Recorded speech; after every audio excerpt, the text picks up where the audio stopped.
मोरा दहिया के रोजा दूर गति निरदइया मरद करता मोरा दहिया के रोजा दूर गति मोरा दहिया के रोजा दूर गति निरदइया मरद करता जब से पियावा के जब से राजा जी के जब से सैया के सुतता निजरिया कमरिया दर्द करता जब से राजा जी के सुतता निजरिया कमरिया दर्द करता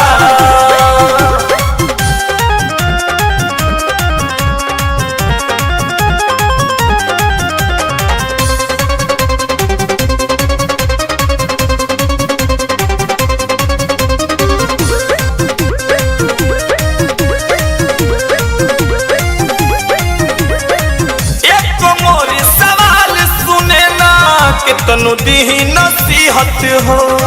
क्या कहीं हम अपन दुखवा कर रोज फजीहत हो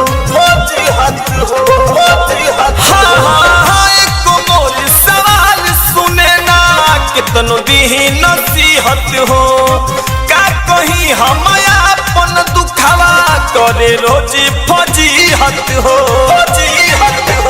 रात भर हमके जगावे रात भर हमके जगावे का बताई सबकी हद करता जब से पियावा के जब से राजा जी के जब से सैया के सुतता निजरिया कमरिया दर्द करता जब से राजा जी के सुतता निजरिया कमरिया दर्द करता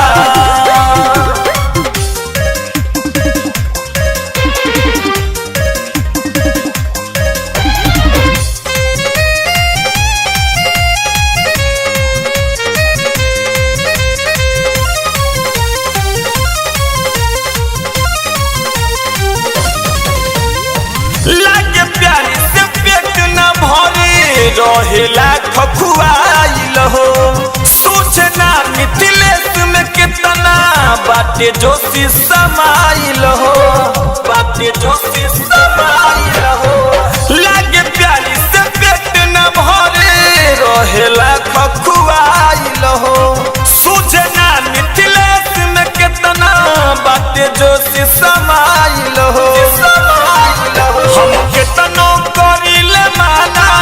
हमके तनो करिले माना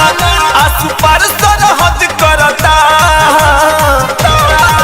जब से राजा जी के जब से बलम के जब से मारा के सुतता निजरिया कमरिया दर्द करता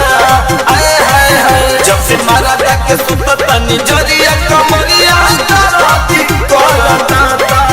मोरा दहिया के रोजा दूर गति मोरा दहिया के रोजा दूर गति निरदइया मरद करता जब से पियावा के जब से राजा जी के जब से सैया के सुतता निजरिया कमरिया दर्द करता जब से राजा जी के सुतता निजरिया कमरिया दर्द करता।